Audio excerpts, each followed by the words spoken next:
For me, these are the antidotes to a lot of the issues that I see in the world right now. There is one core thread, and it's connection. Friends, they were just like, Jack's gone fucking nuts. He's gone absolutely mad. What is he doing? Like, with all these dudes in the woods. It's weird. Jack, are you part of a cult? Jack, is everyone there really spiritual? I didn't experience the level of connection that I have now through the work that I do when I was growing up. I didn't. In fact, I was disconnected for most of my childhood because I was repressing and handling things. And then suddenly that connection presents itself, and it can be one of the most fucking scary things to even think about being seen in that way, to see another in that way, to open yourself up, to share the things that kind of whisper to you but you never speak.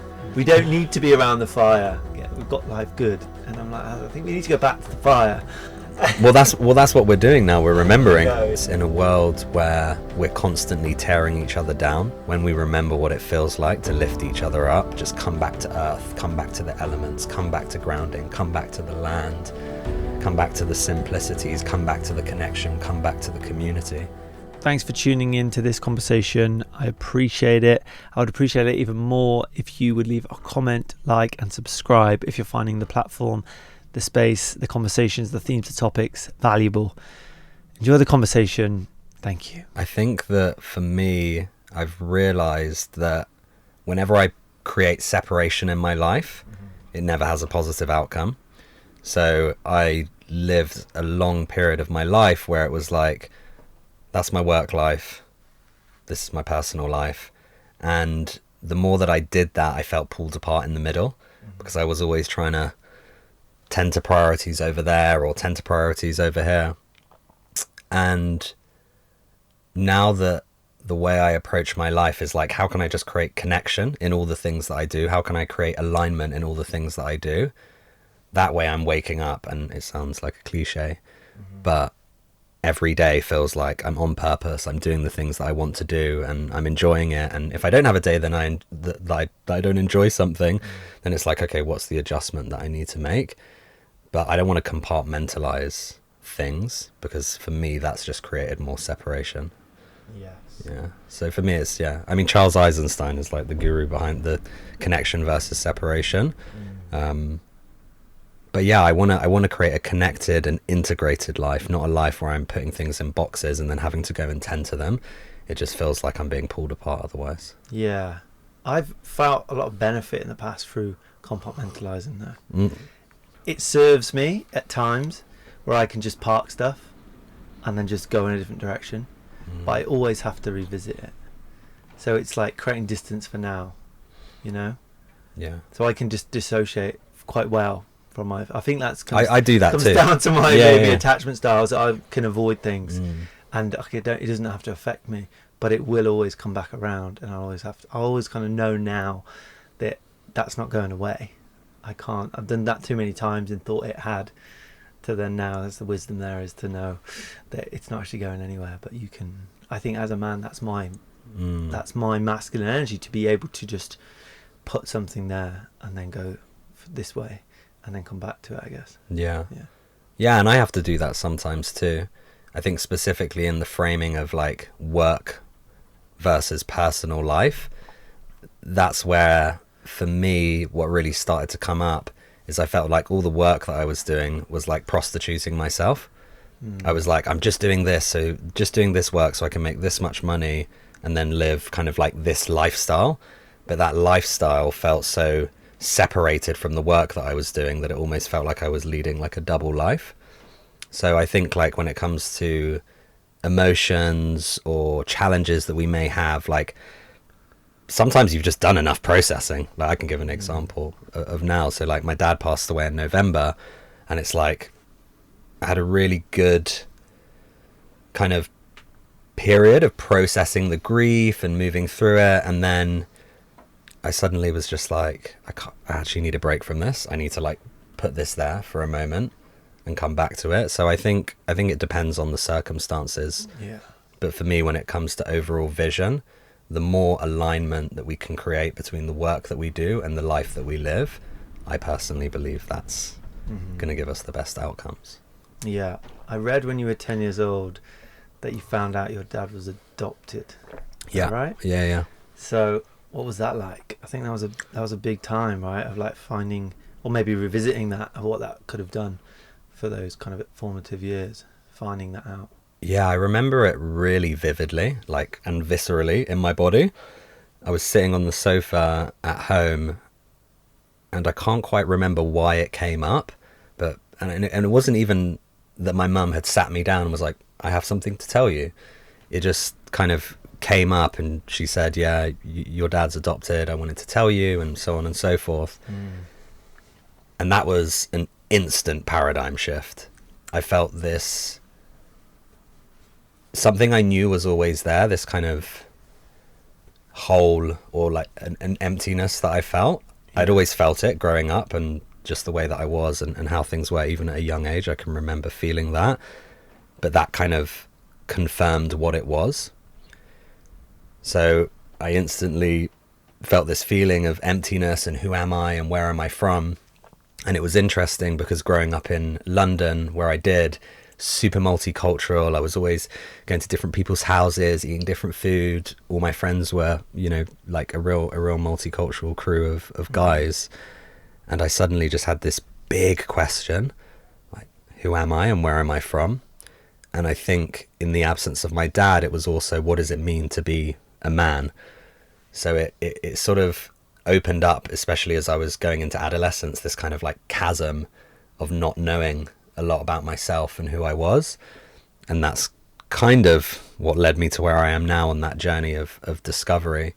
But it's a really strange feeling, you know, to grow up, and my dad was never around, but the people who adopted him, his grandparents were. And so like I had grown up, and my grandfather, bless his soul, who's passed away, he would take me to museums. He would like filled in for the role of dad alongside my brother in some ways. And that was quite a big thing, to just be like, oh, we're not blood. And for me, that mattered. It didn't change how I felt, or that I cared about them, or that I wanted them to be family, but it did matter.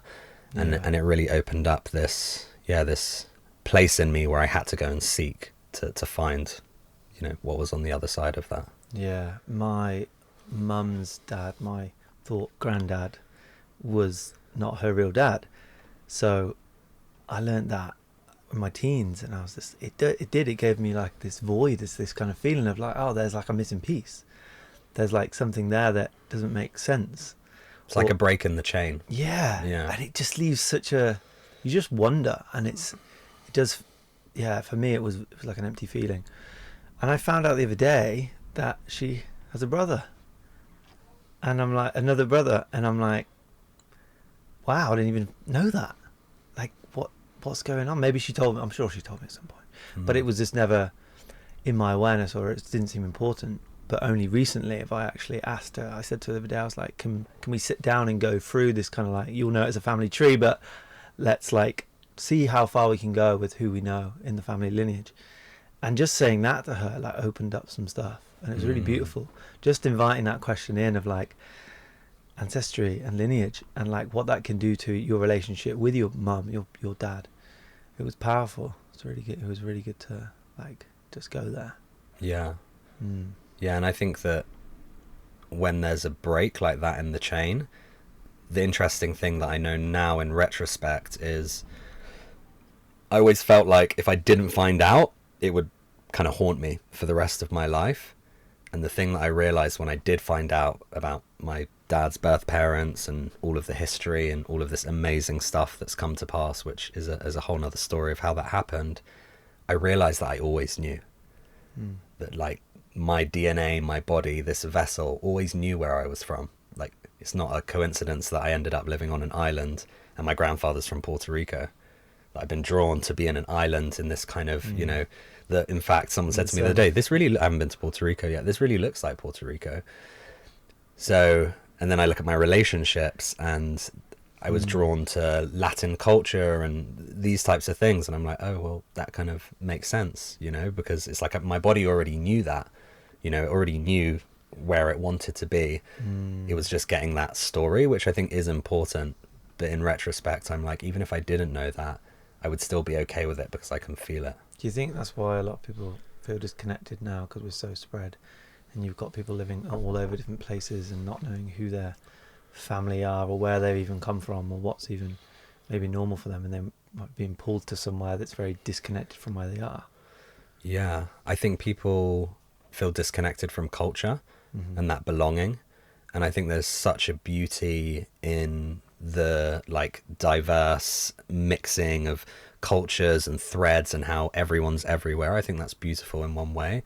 And also I think there's something really powerful about that kind of, I guess, taking that ownership and being like, where is it that I was from? What were the culture? What were the songs? Who were the people? What was their story?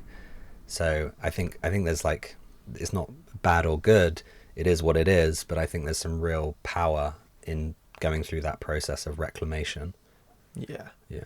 Yeah, it's soulful. There's like a feeling, even when you sing a song that's got a lot of weight to it, and it feels like it's been it's tested time, and it's just traveled through lands, and it arrives, and it's just... It's when I first heard, I've been on a big process with my dad's lineage and Spanish, Puerto Rican, there's Indian in there, learning songs, finding elders, and then also on my mum and my dad's side there's also Scottish and Irish, and going into like the sweat lodge and hearing people sing Gaelic songs or finding teachers who can and it's just amazing. It's like it's amazing to kind of expand that tapestry of your life and your knowledge of culture, and then also to share songs with other people. So it's like, I think both are so important, and I think both can happen at the same time.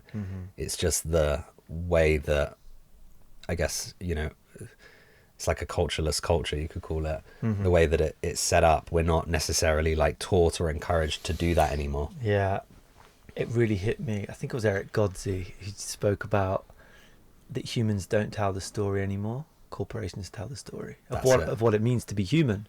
Like, you're going to them for information on what it means to be you, rather than from a person to person to person. Yeah, and that's just so sad. And that's exactly why I moved to Ibiza, because for me it's like coming back to the land, coming back to a simpler way of living, coming back to community.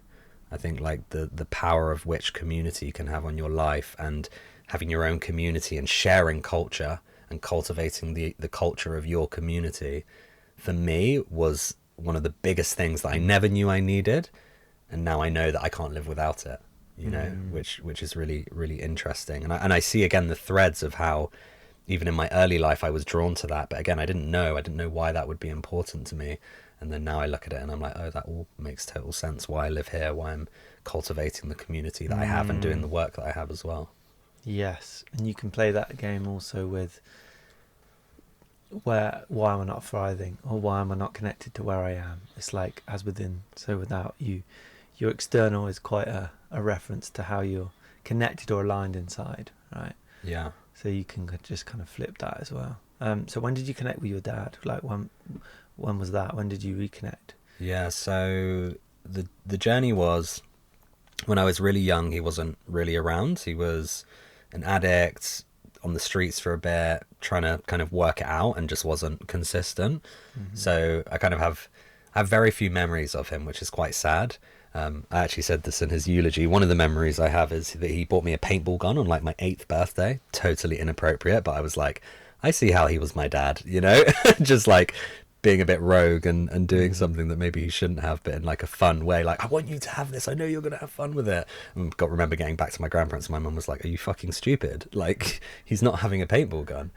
So I've 8 years old. Yeah, it's just absolute madness. But he, so he was in and out, and then I have this really vivid memory. The last time I really remember seeing him, there was one time after this, but I can't really remember much. I think I was about 10 years old, and he was going to South Africa to go to rehab. And it was super odd because we went for this like meal that was like, oh, he's going away, and it was kind of meant to almost be like a celebration.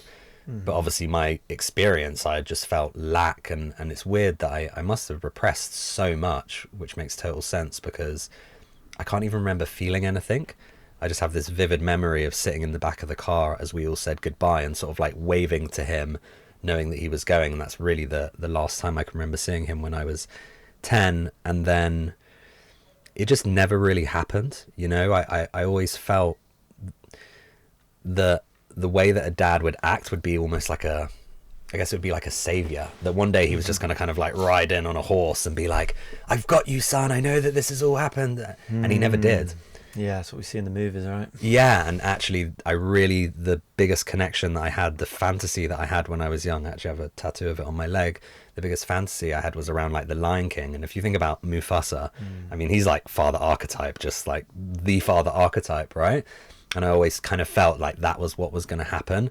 And I think I like played into this story almost how Mufasa dies, that was sort of what had happened. And I did have that.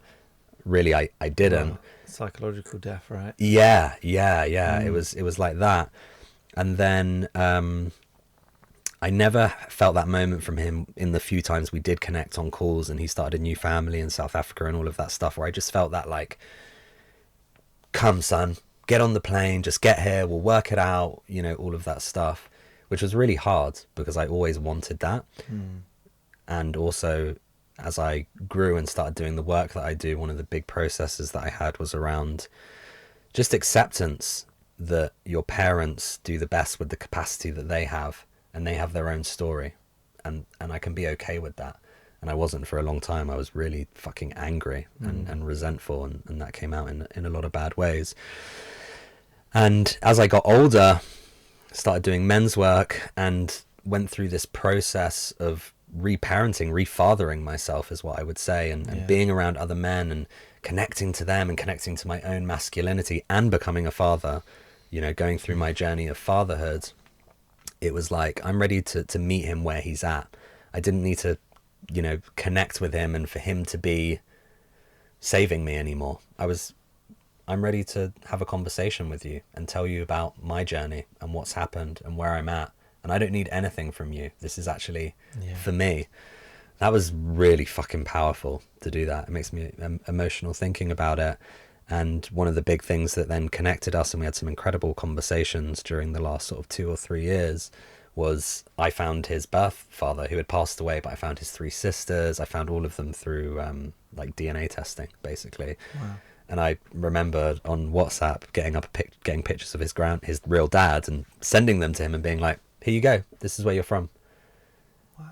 And considering he was never there for me to be the messenger in the family, to bring that back, to know where the culture was, where we came from, was so overwhelming and powerful for me. And he was kind of gobsmacked. He was like, oh, I don't really know what to do with this kind of thing. And, you know, I'm happy that he connected with his siblings before he passed away.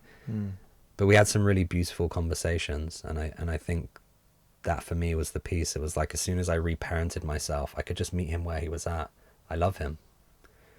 I cried at his funeral. I went to South Africa within 3 days of finding out that he died. After 20 years, I never had been there. We had never organized it. And in 3 days, me and my brother were on a plane there. And that's the man I am today, that was like, I need to go and see those things. I have 2 siblings there who I met for the first time on the day of his funeral, who are beautiful. They're 10 and 8.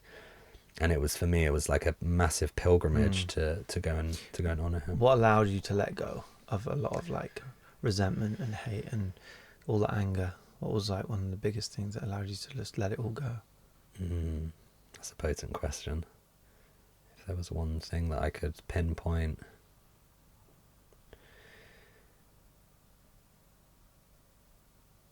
I think it was seeing the reflection of myself in so many other men.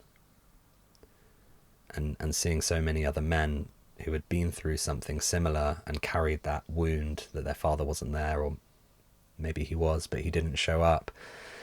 And seeing the bravery of men stepping in and doing that, and then following suit and doing it, and just realizing that I needed to reconnect with that little boy inside me, you know? So I think reconnecting with that little boy and holding him and reparenting him and letting him know that it was okay. And one of the interesting things when he died was that I always thought we were going to reunite. I just always was like, there's going to be one day, you know, like kind of Jerry Springer style, right? And we're just going to be like, Dad! Like, a part of me, that was like hard coded into me from when he didn't show up when I was young. And although I felt so much grief when I found out he died because of that, that was like the big thing that came up. It was like, the man that I am today and the father that I am was just like, you're okay, little Jack. Like, Yeah. It's good. You got this. And in fact, the big learning with this was like almost I can connect to him more in death than I could in life. And that's also beautiful. So I think, yeah, this process of reparenting, connecting to the younger me and nourishing him and what he needed, because he needed stuff and those needs weren't met. What's changed since he's died in terms of your kind of healing? Oof. That you weren't perhaps able to access when he was alive? Has there anything shifted? Humbling. You know, it's interesting as a person, as a man who leads a lot of work and does a lot of deep work with people, with men and women, but over the last few years I've worked with a lot of men around exactly this kind of thing and around grief. And I have also done that work myself and been in the center and done the hard yards, you know, I have. But it was fucking humbling to be brought to my knees and realize that grief is the biggest initiation. There's just not another thing that, and it's, you know, it happened in November. I'm still being fucking initiated now. This morning I was driving and a song came on and I just started crying in the car and I'm like, okay. So that's what's changed. It's that I'm humbled and realizing that the work needs to continue and there's levels to the shit, you know? Yeah, healing's not, it's just about getting to the next point. And the interesting thing was that when it happened, I thought, okay, I've got all the tools, I've got support, I know what I need to do, and still it kicked my ass in a good way, and it reminded me how important it is to just be able to surrender and just be able to accept that something is really challenging, and that I will live out every single day of the rest of my life wishing that I had have got that chance to reunite with him, wishing that I could have had one more conversation, and I'm okay with that. But that acceptance is a process, and the grieving. So yeah, it's humbled me. Is grieving a skill? I don't know if it can be mastered. That's the thing. Yeah, I would say one thing though, grieving together, you know, that for me feels right.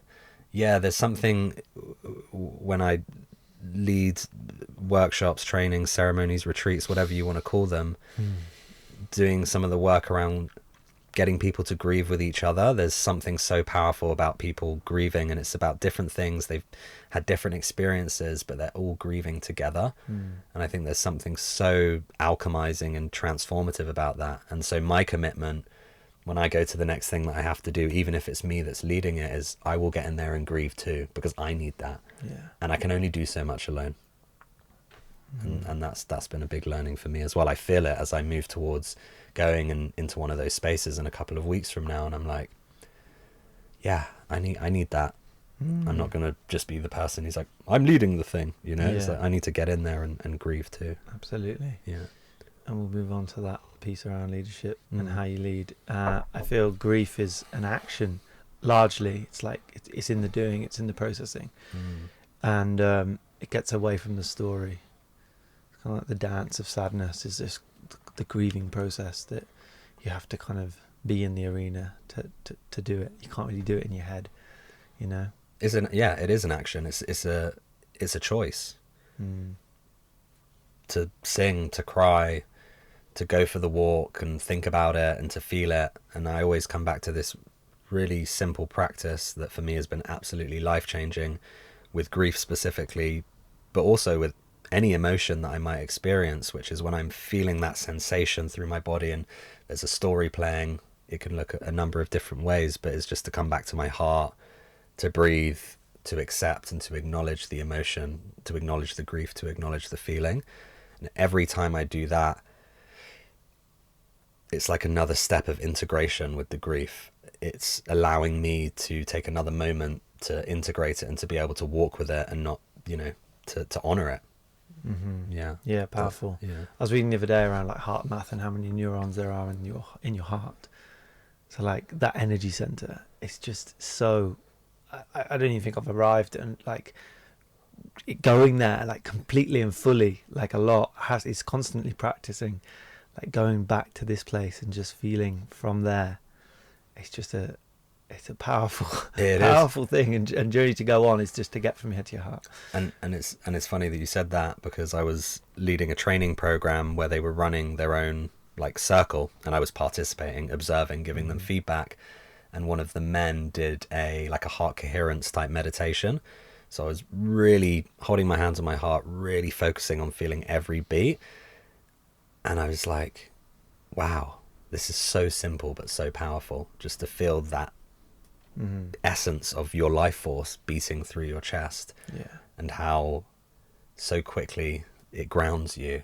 It takes you back to yourself, to your center. So it's simple but powerful.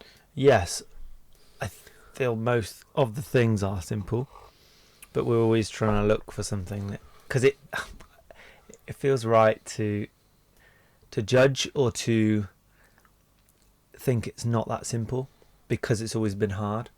You know, like when I hear something and it's like, it has to be more complicated than that because I know it already, or like I'd have heard that before. You know, I'd have done it already if it was that simple. But often it is just sitting. It's just being in the presence of the thing. Can I ask you a question? Go for it. Do you find it easier to help other people than help yourself? Yeah, absolutely. Because I can measure that somehow. I can kind of observe it in a different way. It's like it's hard to read the label when you're in the bottle. You know, so I'm in the bottle, and yeah, I guess it comes down to the reparenting. That's a perfect example of doing that for myself or being that for another. It's easier for me to parent someone than to parent myself because it's psychological, and it's like we have to find ways to really do that. And it's been challenging for me. I think the reparenting thing's huge. I think that is what a large part of doing the work is. It's just a lot of, I think most people haven't got their needs met as a kid. Like, it's just, we live in these fucking complex systems now, and it's hard for people to even meet their own needs, let alone meet the needs of another, and maybe another, and maybe more than two. And yeah, it's okay. Like, it just is. We have tools, we have information, we have a lot of now spaces to go there. And it seems like a potent time to do that, and just to take the opportunity to then reparent ourselves. Because if we don't do that, there will always be the wounded child within, you know. Yeah, and it's interesting that I'm seeing so many people now in the work that I do, like, break chains. That's really what I feel is happening in the generations that are around and coming in. It's kind of saying, sort of looking up the tree and thinking, do I really want that? Has that been great for my mum or my dad? And then you hear about your grandfather and you see the pattern play out, and it's kind of saying, am I going to acknowledge that that's happened? Am I going to accept that it's happened? But am I willing to break that chain and make a change to nourish the thing that was needed that wasn't there, or to stop the behavior or learn something that person didn't have an opportunity to learn? Yeah. So it's exciting in that way. It is exciting. Yeah. I think it has to be. It's exciting to be able to choose, to be able to take responsibility for the things, to then respond in a different way, or just start to question things more. And you spoke to it on the Authentic Man podcast, I remember, and he was saying, he was coaching someone, and it was like, well, how has that served you? Yeah, it has. Oh, has it? Like, let's look at it. And it was probably to do with extraction or generating or like constantly doing. And yeah, maybe it's not served you, but you have that conditioned belief. We have stories and we have beliefs around them, and it's like, if we're in that, then we'll just perpetuate the same thing. Exactly. Yeah. And then when you become a parent, you see how quickly it's transferred. And the truth is, as a parent, again, a piece of acceptance, like, some things will go down the line, and it will be their destiny and their work to do that for the family. But I think you can also really, as a parent, take ownership over, what can I really deal with right now? What is it that I've been holding that these children don't need to receive? And go on that process. I feel that the best thing you can do as a parent is be honest when you mess up, and like, you know what you have and hold and can't do, and then demonstrate that behavior, but how to respond from that place of not getting it always right. Yeah. Like, imagine just getting it always right. You're not teaching anything to anyone. Yeah. But then it's how you kind of work through that. is there anything that you feel that you won't be able to get through in this time, and things that you will just have to pass on? That's a good question. That's a corker. Because surrender is powerful, right? And it can be what we need. The biggest thing that I am struggling with right now, and it links previously to what we were saying, and I'm not sure quite how this would pass on to them, because it's quite unique to me, is that if there was a field down the road of 100 people who needed support with grief and healing and needed to do some deep work, I could walk down there and do it, and my energy centers and the focus and everything would be dialed in, and I could go and do it. When it comes to looking after myself and doing it immediately within me for myself, that's where I struggle. And then also having had a child so young at 22, 23, when I had my daughter, there's part of me that struggles with that responsibility of being that person all the time when I'm at home and doing that work in my home and doing it with my family. So that's the thing that I'm struggling with, and I feel like it's a lifetime path, because I see how the more that my responsibility grows, especially at home, I'm like, fuck, this is really, really, really challenging. So that's kind of the big thing that I feel will be a continued life path. Whether it will go to them, I feel like it's quite unique to me. What's an example of that? Something that you find hard to just work through for yourself first? Yeah, it's like I could hold space for 100 people, but I would struggle to hold space for myself sometimes. So would it be in distracting, or just like always things to do? Just wanting to disassociate, or if my partner really needs me to hold space, sometimes I can be amazing, but there's also times where I really struggle to drop into the same space and level of space holding that I do with other people.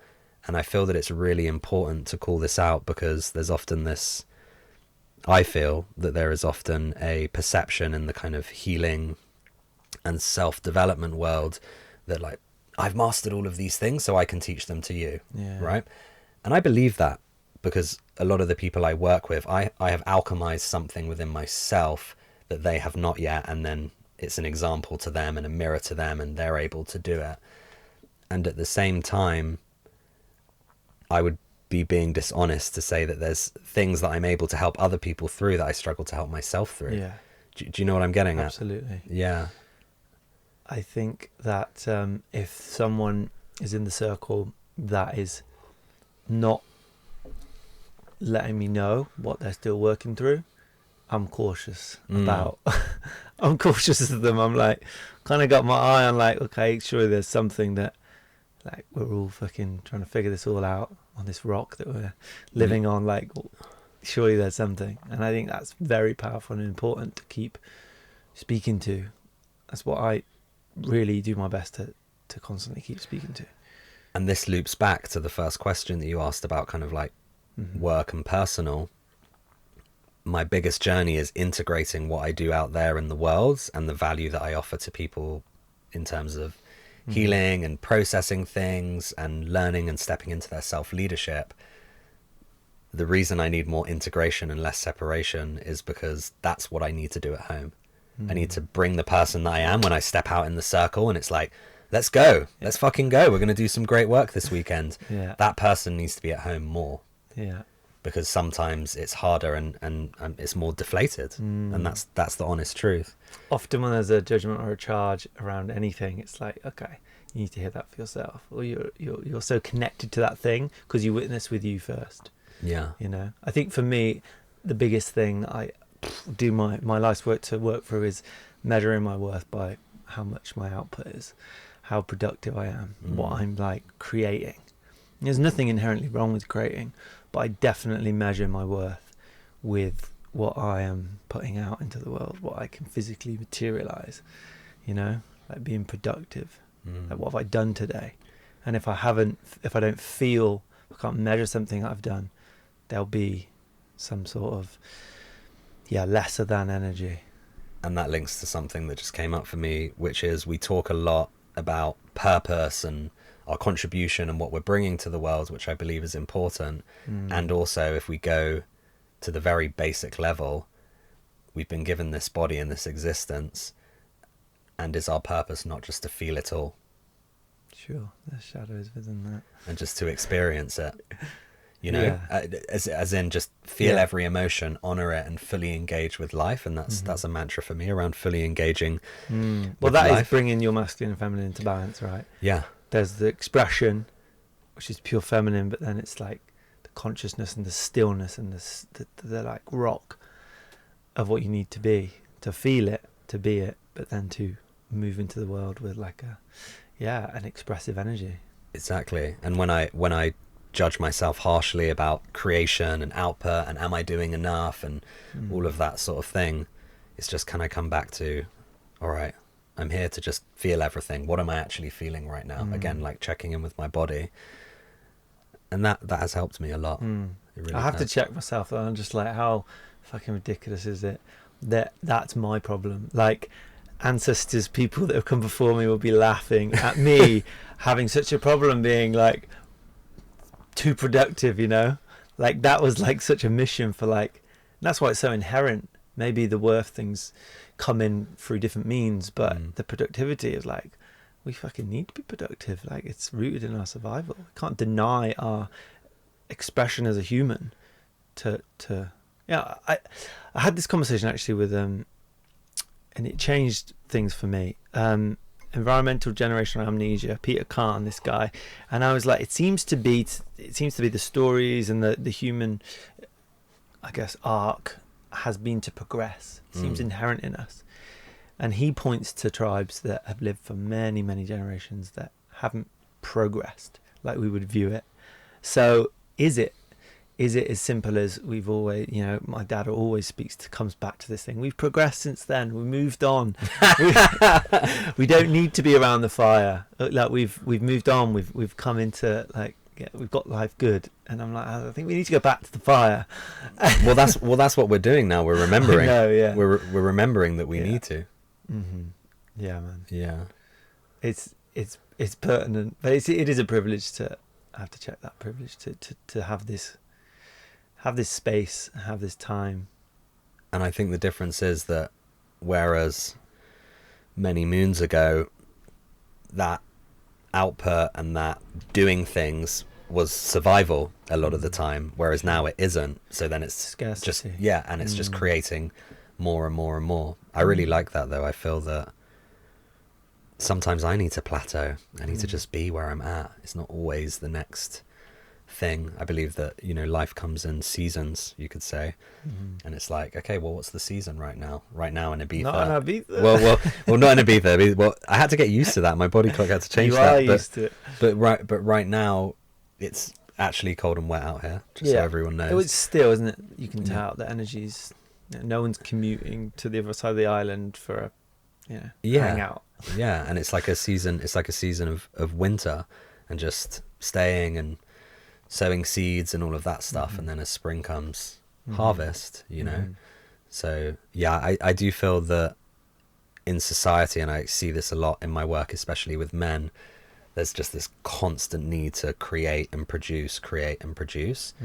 And I think that that's where many men, and I experienced it, end up burning out, right? And it's like we do so much, and then we look back and we're like, do I even care about any of I know, this shit? man. We seem to be busier than ever. It's pretty fucking mad how everyone's, it seems to me, especially in England, like everyone's struggle is that they are so busy, and it's just like, it doesn't seem to make sense to me. Like, why are we so busy? Why is our time so like precious now? Many reasons, but let's step into the human work, the men's work. And what do you think is the biggest thing that prevents people from stepping into that space? What do you think people that, because there's a lot of observers, I think more than participants. There's a lot of people that hear about this, or they know of it, but in your experience, what prevents people from stepping into that space, back into circle? Jack, are you part of a cult? Jack, is everyone there really spiritual?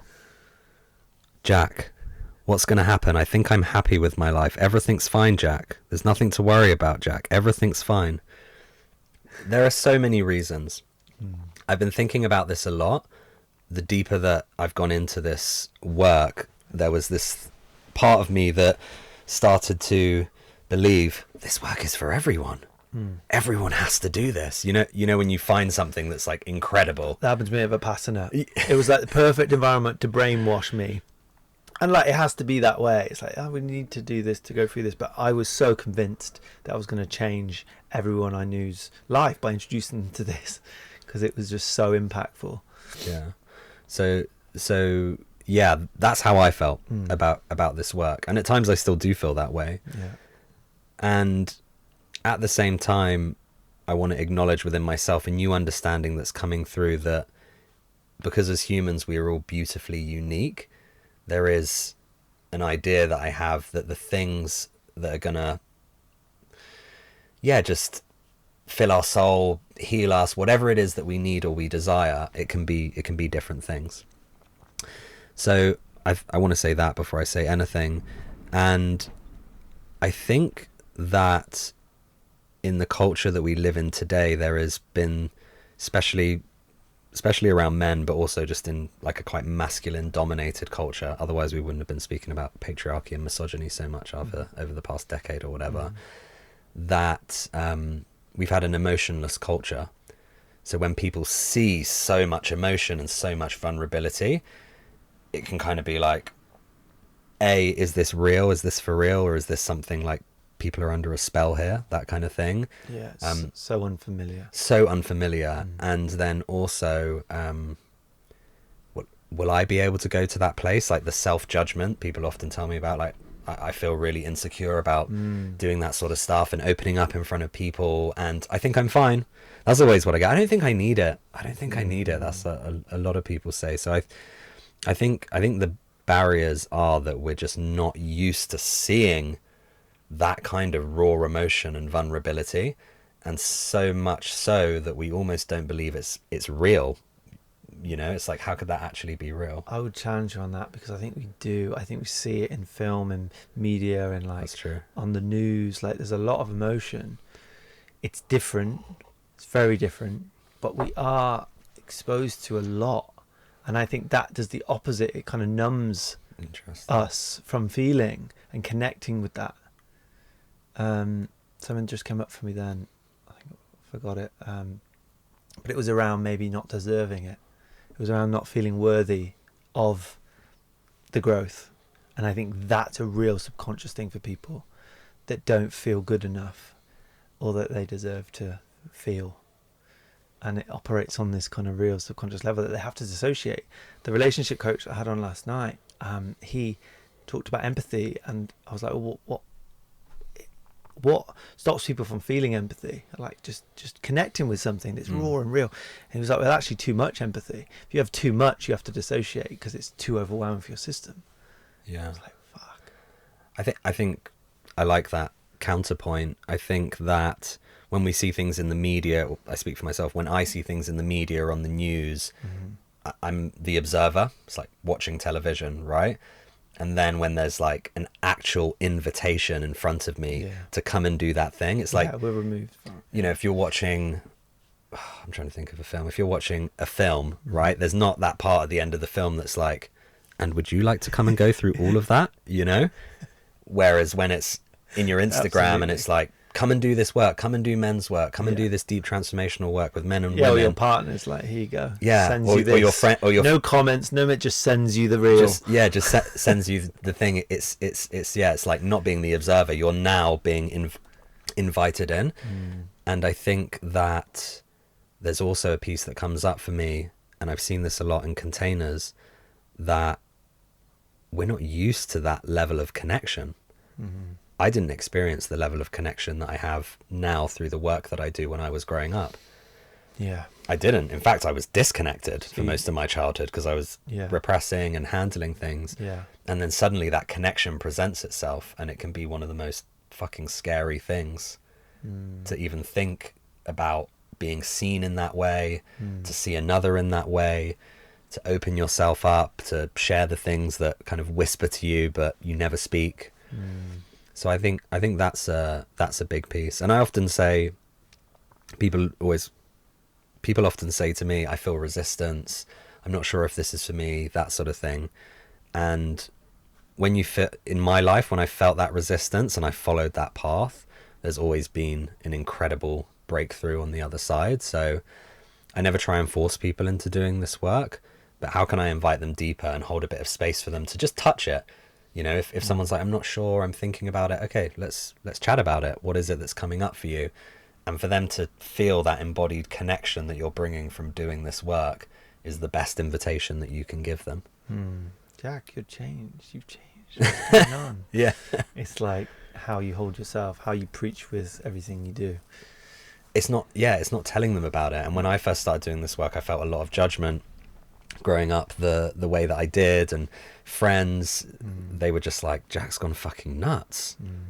He's gone absolutely mad. What is he doing? Like, with all these dudes in the woods, it's weird. And then the more that time has gone on and they see me embodying the man that I've become, it's completely different. There's like this level of respect, whether they choose to do it or not. There's this kind of level of respect of like, I see how you're living your life, you know? And I think that's the best invitation that you can give people. And I think there's a wider piece, which is, how can we just keep normalizing this? How can we keep normalizing grieving together? How can we keep normalizing community and connection?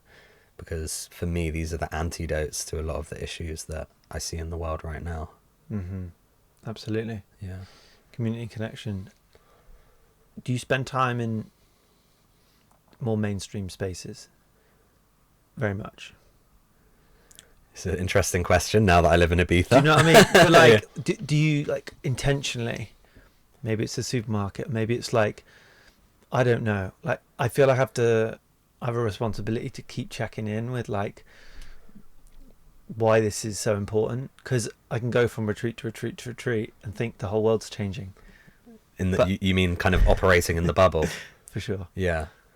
I've never been that type of person to do that. I've always enjoyed, and a bit of a shadow that I've always like potted around all over and go from this space to this space. But yeah, without going into that too much, I know that when I go into more other spaces, it's like, oh, okay, this is a reminder in a way. I think it's important.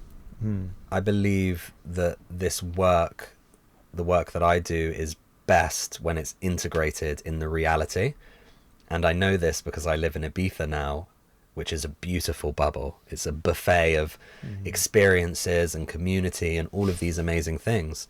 And every month I go back to London when I see my daughter, and I just need to go to like the old gritty high road near where I grew up and walk around and go to the shops and just be in all of that. It's really important because it grounds me back to where I came from.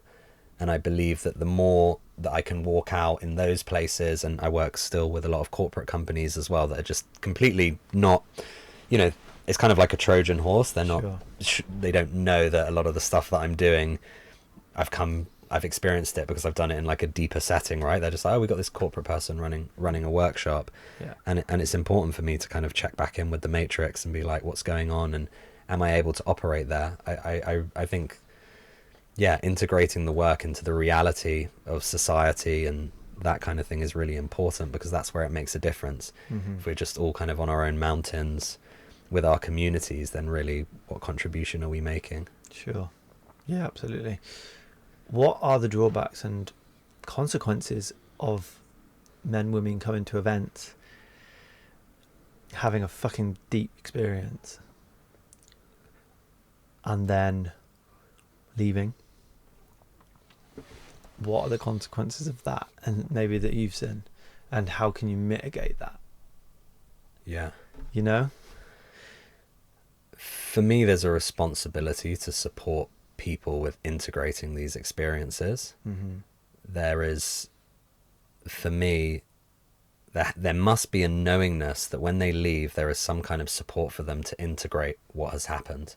And it's not just, thanks for coming, hope you had a blast, you cried a lot, you screamed a lot, you smiled a lot, on your way.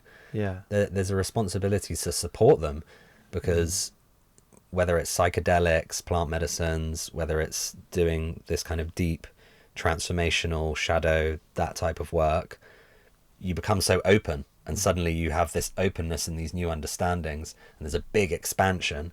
And then this is why, to the previous point I said, why living in the reality is important, because the contraction will come where you're looking around and, oh, there isn't as much community and connection as I experienced on that weekend. So I think it's equipping people and giving them the advice and the support, and making sure that there's some kind of integration plan afterwards, that they can stay connected, so they don't just feel that that was a blip in time where they experienced this whole crazy thing and it was completely different, and they were like, what was that? And then people can be left in this place where they're not sure, right? So I think it's the responsibility of people leading this kind of work to integrate and support people in a good way, which is why for me, with all my experiences, there's always going to be integration after, like, included, you know. What does that look like for you? And like, say, calls, support, connection, advice, like giving them advice, actual, here is a whole thing, like, have a read of this is going to help you integrate, these things may come up, that sort of thing. And also just like, if you ever need to call me, like, I'm not going to pretend that I'm so busy and I'm running more events. If you've come and you've been willing to open and put your heart on your sleeve and do this kind of work, then I'm happy to always receive a call if you're in need, you know. I like that. We've got that on record now. Don't call me. But it's powerful when you hear that from someone who's holding space, because you don't hear it that often. And when you start to do more of this stuff, people want to, and it's benefiting, people want more of it, and you do more. And there's a responsibility there not to get so busy that you haven't got time for someone to jump on a call, you know, who really needs it. Yeah, and the work also in the actual container, this is something that's been coming up for me recently, is I believe as a facilitator, as a leader, as someone leading that work, it's not up to me to just take people where I want them to go, because they're coming to this experience and they expect tears and grief and joy and all of that kind of stuff. That's not up to me to decide that for them. I'm here to steward them through whatever process they need to go through. It's not about notches on the belt of like, look how many people, you know, had a big process this weekend, that sort of thing. Yeah, we got 16 people that have cried. Yeah. Oh, you know, and it's, of course, there's something so incredible about, and you will have experienced this, I assume, being in that space and touching that emotion, that rawness of emotion when someone's deep in a process, and also be responsible, because there are risks. And the more that I can get out of my own way, take a breath, and really let them flow in the way they need to, and just kind of help them gently along the way, the outcomes that they get, the impact of the work is way better than if I'm in my kind of performance of like, I'm here to do this thing and everyone's going to witness me do it. And I feel that that's really, really important, because I see how my own ego, when I started doing this work, and especially started doing a lot more deeper processing work on people, was kind of like, I'm going to get that person tomorrow. I heard that voice coming up in my head, and I was like, that's not what I'm here to do, because it's a rush for everyone. You've experienced it, so you know. Yeah, I feel like my intention is to help people connect back to that intuition and that knowing that they'll feel, and get a deeper sense of how they feel around other people, so they know who to trust and who not to, or who to really go there with and who not to. Like, even me, I'm like, just really like take that responsibility, because there are people out there that you're gonna, if you give all yourself to, and maybe it's in a relationship or whatever, but it's like strengthening that sense that we all have to like just kind of maybe have some distance with some people, or not, or trust people. And I think that comes back to like how much you trust yourself, and how much like you know yourself and what's good for you and what you need, and then that can kind of, you can have that kind of awareness. And the key ingredient is connection. Yeah, it's that simple. It's when people connect to themselves and they connect with other people, that's the magic. Yes, there's the organization, yes, there's the practices and all of the different things that can go into one of these experiences, but it's connection every single time. It doesn't matter how anyone shares in whatever words they use of how the experience was, of what changed for them. There is one core thread, and it's connection. And I believe that as human beings, that is something that we all seek and we all need, regardless of anything or whatever stories that we have. So for me, it's, can I set up the structure and the conditions for that connection to thrive, for them to connect with others, for them to connect with self? And if I do that, the work is done for me. I of course, serve that connection by doing certain things, but it's so simple. And I have this thing that sometimes I get in, I'm leading a weekend, for example, and I'm like, is it going to happen? The magic where it feels like spirit's taken over and everything's just weaving and everything's so perfect and imperfect at the same time. And as long as that connection is created, it always happens in exactly the way that it's meant to. And that for me is just this beautiful unfolding that I think I would love for everyone to experience if it feels like it's for them. I think it's a deep holding. That's how I describe it. It's like a feeling truly held by others around you in going through what's true for you. And that could be the joy, and sharing the joy with someone and having that kind of brotherhood. There was an experience I feel really cool to share around an ice bath at my last event, and this guy got into, it was like a trough essentially. We didn't really have a vessel for this ice bath, but it was a trough that was big enough for a human, and filled it with ice. And we put a song on for everyone, and everyone got in one at a time, and pretty much everyone had a deep process in that tub because everyone was around them in silence and just holding them through the process. And just a touch on a shoulder, or like just just their presence next to them, it was so fucking powerful. Just to you can't really describe those moments. There's something happening in the spirit of it, or in just the positioning or the energy. It's really remarkable what comes of that. Just the simplest things, they are very unexpected, so you can't really write it on a fucking blog or on a website. It just has to happen organically, and it's those moments that surprise you, that you don't think it was even possible to be lifted up and feel like, oh fuck, I've never felt this before, And for me, it's in a world where we're constantly tearing each other down. That's what's happening a lot of the time out there. When we remember what it feels like to lift each other up, that's encapsulates what that moment is, that you're sharing. It's remembering that we're all here together, we're all experiencing this, no matter our differences. We all have hardships, and that for me is just that, again, it's the connection. It's that beautiful thing of I'm here, I'm holding you, I'm supporting you. We're not the same, we also are the same, and that's okay. I'm here supporting you regardless. And it's even if it's difficult, maybe it's hard for me to support you because when I look at you, I see something in myself that I don't like, which can come up a lot in these spaces. Even then, it's coming into connection. Can we work through that? And it's incredible to have relationships where you're willing to bring those things forward. It's done wonders for all my relationships, but especially with some of the people that I do my work with, to be able to be like, this thing's coming up. Can we come into connection about it? Are we willing to hold space? Are we willing to lift each other up rather than just sit with it and tear each other down with thoughts or actions or whatever it is? I feel like we're tearing the people down also that are tearing others down.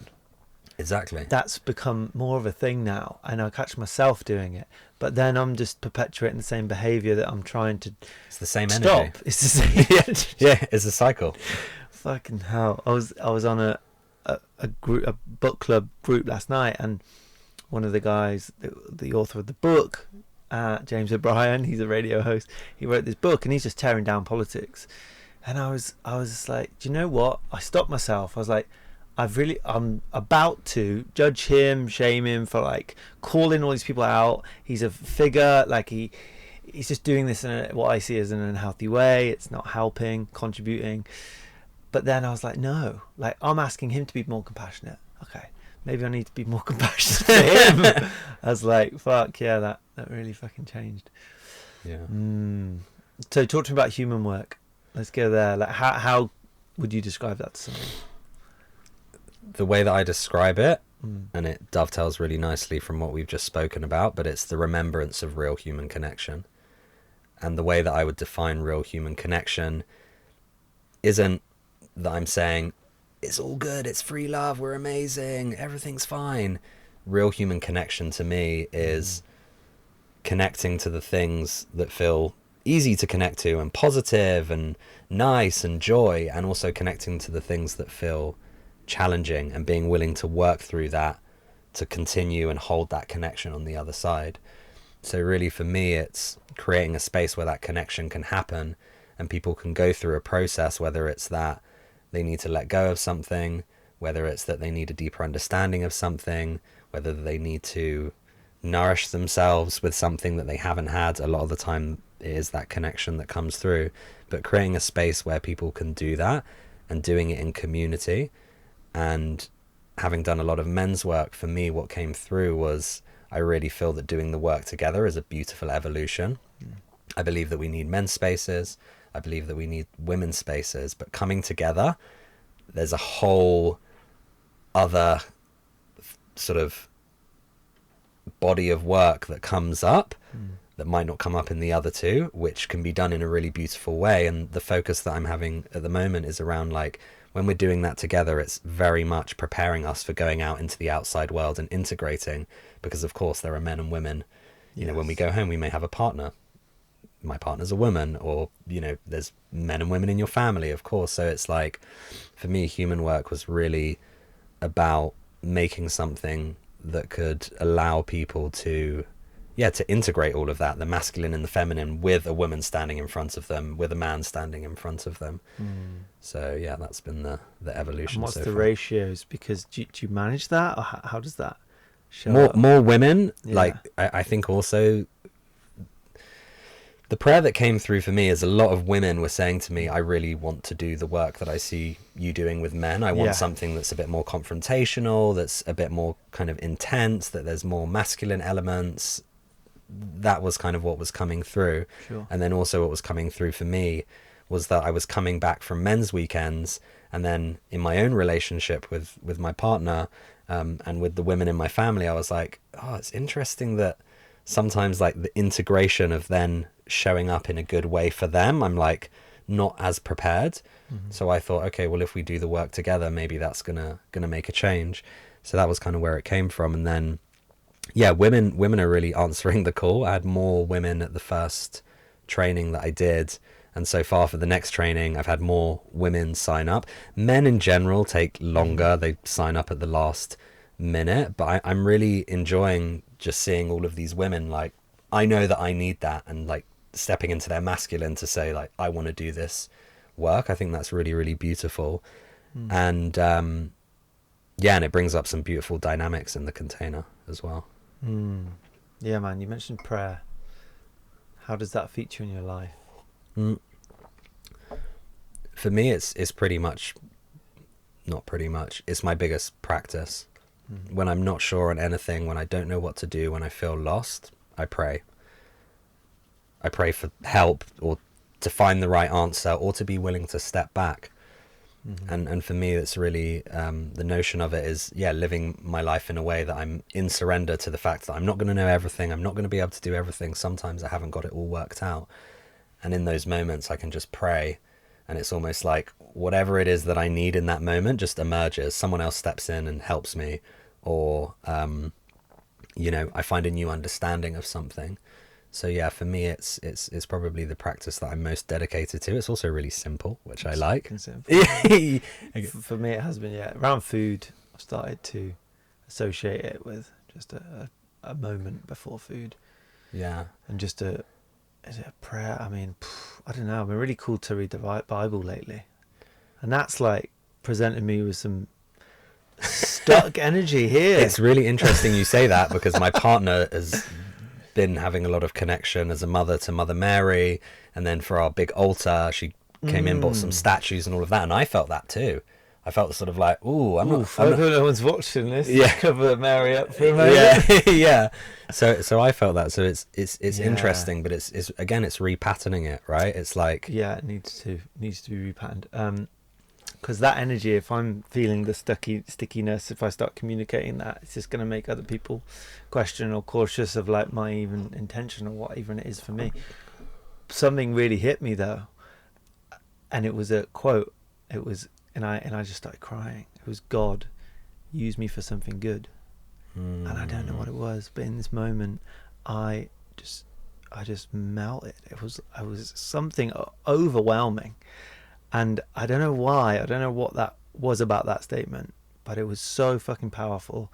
I think it was just like, I feel like I'm doing my best always, and it's fucking tough because I don't know, I'm just pouring all this energy into what I think is something good, and then something will come up, someone will question it, and I'm like, fuck, maybe I'm wrong about that. Like, fuck, it seems tiring. But that was just like, oh, so it doesn't have to be so in me or on me. It was just more of a surrender of like, fucking hell, just like, I'm a channel, I'm a vessel, like I'm just doing, I'm being, like, just use me in the best way you can, and just surrender. And it was powerful, that coupled with a few other experiences around God. And I was just like, well, this might be how it happens. People then start to think God's communicating, and then they go, and New Age and all that, and and I don't know, and I've got enough, like, I feel like I've got enough, I know myself enough not to go down routes of dogma and like thinking that, you know, something is leading me astray in another direction. But it's like, it's powerful when those moments happen. But and that's the beauty of prayer. For me, prayer is allowing yourself to be held by something bigger than yourself, whether it's God, whether you call it the creator, whether it's a religion, whether it's a lineage, whatever it is. In that prayer, you're allowing yourself to be held. You're turning over kind of the belief that you've got to have it all worked out, and that everything is your doing, that sort of thing. And I'm not saying I don't believe in ownership, because I believe big time in ownership, but for me, prayer just takes me into that state. It kind of links in a way when I spoke about like reparenting and the little boy inside me. It's like praying for him was a great way to connect, like praying for him to heal and feel nourished, and going back to that place in a space of prayer. That's been massively healing and profound for me. And for me, it's the prayer. I struggle with meditation, like sitting in complete stillness. So for me, prayer allows me to do something that I feel is more active, and I am trying to get better at sitting in stillness as well. But that's why for me it's a big medicine. Why do you think that is? Just quite hyperactive. My brain moves a lot. There's always a lot going on. I think like my energy centers are always like really, or it's like peaks and troughs, should we say. So something that I've been working on is thinking about like my nervous system and my vessel as like an operating system, and how can I like tune it up and find a way. And actually one of the big things that I've realized is if I slow down, then naturally I actually move faster, if that kind of makes sense. Sure. Yeah. So Makes sense. Yeah. Yes. How do you feel about the kind of meritocratic age where everything is on us as an individual? Did you listen to the podcast, the Emerald podcast, around the over-pathologization of the individual? I've listened to the Emerald podcast, but not that one, I believe. This episode's incredible. I know that they're produced quite funky in a cool way. So yes. Yeah, just phenomenal amount of effort going into these. But there's one, the over-pathologization of the individual. And it talks about that we're living in this time where it does feel like it's on you. It's also your practice, my prayer. It's like, it's get on my yoga mat to do my practice. And that is not inherently bad, but there are consequences of living through the eye-centric lens as an adult, because when you're in a collective experience and you devote, which is really at the root of all spiritual traditions, the devotion practice, in a collective experience, you thrive as an individual. Like when you give yourself up and you stop concentrating on you, and it's not about you, you kind of, you bloom in that environment. So I often think about that, like how much am I trying to do this alone, like feeling like I need to heal my processes and sit with my trauma, and if I can just seeing everything through me rather than changing the environment or just collectively doing this together. It's like it is different. There's a different sense there. And that's why for me service has been a big thing. Can I be of service to other people? And through being of service to others, to my partner, to my children, to my community, that's the best way of being of service to myself. And I think it goes back to what we were discussing. But I don't believe that we're designed to live in an individual way. I believe that we have an individual experience, but actually we're meant to be doing this together. We're a species that thrives on connection and community, which I believe is proven by various studies and statistics, which I don't have to hand.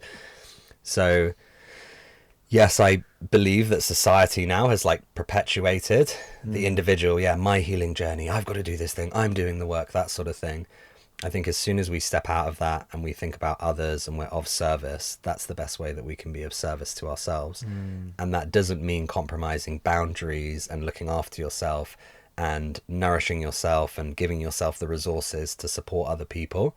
But I believe that when we find that balance and the intention is about being of service to something greater, then we can step out of that pathology, because it's quite easy to, and I know I've been in that place where it then just becomes all about me.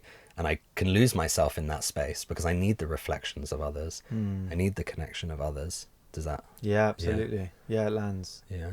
It's huge. I think having the wisdom to know that difference between being gone, Yeah.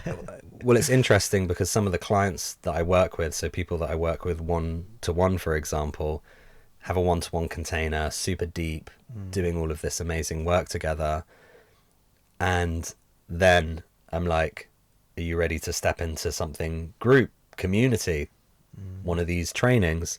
And it can be written, I had this situation very recently, it can be really challenging. It's like, I feel a lot of resistance. They've become quite comfortable in that container of just doing the individual work on themselves, their work, dealing with their stuff. I'm not ready to do that with other people yet. And it's interesting how that can happen. And then what I see is as soon as they cross that threshold and do it with others, it's like an accelerant. It's just a completely different paradigm shift when we do it in connection. So it's like a real life example that I see quite often. People want to stay in the sort of cocoon of, maybe I'm not ready, I need to do a bit more work on myself, that sort of thing. And it's like, we're never ready. And at the same time, we're always ready for connection. That's never made sense to me, really. Yeah. Like learning by doing and just, failing forward, as Zach Avery would say. Yeah. Do you imagine the future? Do you think about the future, or like 5 years from now? Maybe not from a you plan, but like as a we plan. Like something lately that I've been thinking about a lot is imagining a future. Like Martin Luther King didn't say I have a nightmare; he said I have a dream. So he imagined something that was more beautiful. And I feel as a culture, as a collective, we doomsday way more than we imagine something better. And I'm like, it hit me the video. I was like, fuck, like this is real. We're imagining a future which is not going to be good for us. It's going to be more disconnected. It's going to be more extraction. It's going in decline. People are going to get sicker. We're going to have like mass populations moving across different lands. It's going to be chaos. And we're almost calling that in. We're almost imagining it. And I think there's a part to play there with our own imagination of what we can call in. Yeah, when I spend time with people like you and other people who are living it in a bit more intentional way and creating spaces like you are, there's a difference in like what you're trying to call in, what you're trying to bring in, rather than just like imagine, like trying to not make things happen in a way. That makes sense. Like not saving the world. I have this thing around not saving the world because you're fucking mad at it or you hate the things that could possibly happen, but saving the world because, and that's a silly phrase, but like contributing because you know what's possible and you know what you've felt and you know what's been touched. So any make sense of any of that? I can. I had a strong thing come through, which is vision is really important. Firstly, I have a practice around vision, which I will share. And I believe that when we are focusing on the vision and moving forward with our head, it's very easy for us to get into the kind of doomsday, everything's wrong sort of space. But when we connect to the vision through our hearts, that's where we can create something more beautiful, more balanced, more in alignment, that feels more positive and exciting. And the thing that I go back to is the function of our brain is to, a lot of it is to like analyze risk, right? Analyze risk and danger. So I always use this example of an early human, a cave person wanting to go and get some water by a river, but there's a saber-toothed tiger there. And, you know, the brain is like, don't fucking go down there because you're going to get eaten. But the heart's like, oh, that water looks so good in the vision, that sort of thing. So it's like, for me, when I think about vision, I always focus on vision through my heart. And that's thinking about how I want to feel, not what I will have or what I will do or what I will have achieved. It's how do I want to feel? And it really comes from that feel, from the place of emotion, from the place of the heart. And that to me paints a picture that's way more beautiful and also real, because it's how I'm going to feel. And that's ultimately the reality. What is it that I'm feeling right now in my body? What are the emotions? What are the things? So yeah, I reflect on my vision. I sit with my vision. I always ask myself that question, how do I want to feel? And then I feel that the vision comes through, and it's not me worrying or, again, overly thinking about things. It's just feeling what is that essence, and it can evolve. It's not a static thing. It's not a checklist necessarily of goals. And it's also good sometimes to have goals. But for me, it's how can we vision through the heart rather than using our heads? And that's where we can kind of step out of that, like, oh, everything, you know. And I think that essentially the society and the culture is very like heady. Everyone's very in their heads, right? Yeah, I was on a driving awareness course the other day, and it was very heady. Like, I was trying to bring in some heart stuff and just some connection, just some feeling, and it was like met with more head. And I was like, wow, this is an interesting space. Yeah. So the vision should come from the heart, not from the mind. And that's where I feel we get the true essence of a vision. How do we want to feel? What will life, like, what's the experience? You know, that to me is more tangible than just thinking through things that I might have, do or say or be at that time. It takes us out of, again, it takes us out of that space of like competition, because it's so unique and individual to our expression and our path, rather than sort of calculating and analyzing.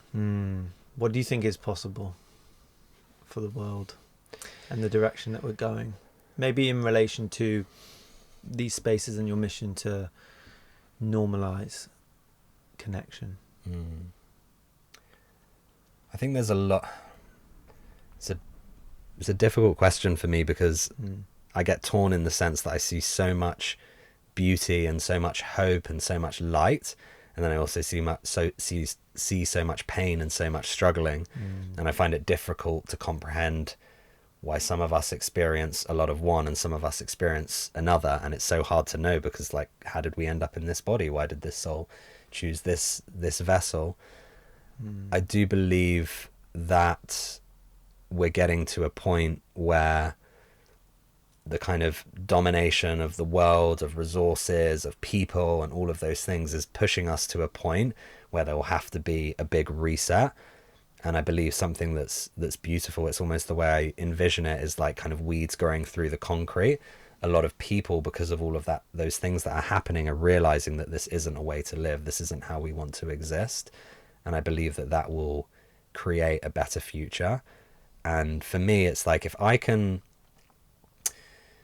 go out in the world and do things that touch people and make them make a small change, show up in a slightly better way, come to terms with something, whatever it is, then that's ultimately the best I can do. It's creating a ripple effect. And that starts with my children, right? It's like, how can I show them that it's okay to make mistakes? How can I teach them that being in your emotions is a positive thing, and that connection and community are all very possible things that they can have in their life, even in a world where there's so much, you know, craziness and stuff going on. So yeah, for me, I just think about it in a way of like, yeah, how can I touch the next person closest to me? And if I'm doing that, then I feel like I'm making a difference, and that there is hope for a lot of these things to change. And then I can also go into this like crazy other space where I'm like, I don't even know if there's meant to be this many humans, and maybe this is all an experiment, and what are these things people are wearing? Yeah, when they're out for meals with people. Yeah, exactly. The Google Glass. Have you dived down that yet? No, I haven't dived on that. Oh my day! There's a lot of content. I won't continue the conversation with this, because it's just happening. It's happening. Yeah, the energy But around. I also Go on. have this thing that I think if it's here and it's happening, then I do have a belief that it is how it's meant to be. I struggle with that. I struggle with it. I struggle with it when I see what's happening in the world and the pain and the suffering and all of these different things. And I'm like, fuck, is it meant to be like this? Yeah. But it is like this. And I want to live in the reality. I want to be in this realm, actually. In fact, although it is nice to travel to the 5D planes through different means and ways that you can do it, I really feel that in this lifetime, my calling for myself and for other people, and to be an example of that, is to just come back to earth, come back to the elements, come back to grounding, come back to the land, come back to the simplicities, come back to the connection, come back to the community. And I feel that that's really what I'm here to do in so many different ways, you know? You're doing it, man. Yeah. Beautiful, man. Thank you, brother. Yeah, thank you. Appreciate you just speaking and answering some challenging questions. Yeah. And yeah, man, I'm excited to spend some more time with you and be in one of your spaces and just see you grow also, and just witness that journey as many men that we know stepping into more of these spaces. And it's powerful, and I love that I'm on that journey with others like by my side to like actually grow and just see what's possible in a decade into, like, I don't know, like it's just powerful to have at this time still feel like there's a lot to do, but also that I can do in the many years that I've got left, you know. Yeah. To just witness that and be present to that unfolding of what's going to happen in the future. Yeah. It's great. That's what keeps. It's what feels most alive, you know. Yeah. To be connected to that connection. Yeah. Yes, brother. Anything you want to leave anyone with? What do you want to speak to? Any prayers you want to call in? Anything at all? Yeah, I think for me, my prayer for people listening is, just to come back to connection with yourself, and knowing that in any moment where things may feel challenging, that you can always do that. You can come back to your connection with yourself, and how in connection with yourself can you offer that connection to others. And I feel the more that we do that, we're repatterning this society, this culture where we've experienced a lot of disconnection and a lot of challenge. So for me, it's that simple: cultivate more connection. Beautiful. Reminds me of the lyrics from what's the song? It's like, find your center. This is just a reminder to find your center. Yeah. John Hopkins or someone. Yeah. And I like the thing that you said, which is like, just give yourself, not give yourself a break. You're doing your best, and that's all that we can do. None of us know. That's the whole thing. The purpose isn't given to us in the beginning. The purpose is found along the journey. And ultimately, for me, if I'm around people that I know that are doing their best, then I feel a lot of hope about the things that can happen. You know, people that are doing their best, people that are willing to have hard conversations, people that are willing to come into deeper connection with themselves and others, even when it feels difficult. Yeah. That shit inspires me. Yeah, man. Changing the paradigm. It's really beautiful. And just to make it normal and cool to just see. I was watching some of your content actually, and I was like, there's no words can really do anything justice when you're in a space where everyone feels radically accepting of people's mess, people's discomfort, people's challenge, people's messiness, however that appears. Maybe it's in our language, or maybe it's in the way we hold ourselves, but there's something just so beautiful to witness the normalization of people that are just yes, we're just normalizing our humanness and we're being okay with it. To access that for me, because there was times where I just didn't even think it was possible. And that's what I was saying. For me, with human work, this remembrance of real human connection is accepting the full spectrum of our humanness. Everything, the grief, the joy, the sadness, the not knowing, the knowing, the challenges, the not liking and the judgments, and just accepting all of that. And how can we come into contact with all of the things that are on this whole spectrum of being human? And I believe that if people can do that and go and integrate that in their lives, well, then they have a really good chance of fulfilling whatever it is that they're here to do. And yeah, finding just full engagement with life, right? Just being accepting of all of it, which is why it's human work. Yeah. On your bio, you've got all of you is welcome. Yeah. Well, that's another whole story. But that was a big process. That was a big process for me. It's hard. There's a part of me that is like, wow, is it? Is all of me welcome? Because there's parts of me that I'm not sure there are. You know. Yeah. Well, I it's interesting because I've had that in containers where something comes up and someone shares something maybe that they've done, and I'm like, whoa, I'm feeling some judgments right now. How do you navigate that? Yeah, how do you navigate that? And it's like, take a deep breath. I'm here to do this work in connection. Yeah. So let's come into connection with that. Yeah. What is it that happened? What made you do that? How do you feel about it? What do you want to change? What do you need right now? What do you need to break free from? And that acceptance is so alchemizing for people. We just need more of it, more acceptance and more connection. And I believe that the more that we embrace our humanness and all of those things, then to that bigger question that you asked, are we going down the doomsday path or things? It's like the more that we embrace all of our humanness and are in acceptance of it and come into connection with that and come into connection with others, then I believe the more that we can create a reality where we don't see so much suffering and so much challenge. And I believe that's where it starts. Yeah, I think allowing people to connect with that belief also. Yeah. There's a lot of belief around the opposite. That Exactly. people are this way, they're rooted in evil, and they're bad people. There's no good or bad people. No, we've created that framework. Yeah, exactly. The good about, yeah. And I often say that with my kids, when, especially in like, if you look at films and stuff, it's like, there's goodies and there's baddies, and that's like hardwired into us. Yeah. And there's not. We are just so unique and so multi-dimensional that both can exist. There are parts of me that people would consider good, and there are parts of me that people would consider bad. And again, it's that path of how can I accept and integrate them? Because from that place, I can always be doing my best. I can show up and embody something that inspires other people to do good in the world, you know? Yeah. That's why Jungian psychology is so fucking powerful, because he really meets that with, when you don't look at things, when you don't accept things, it forces it into the thing that you don't want to look at. The shadow. Exactly. And it's just so...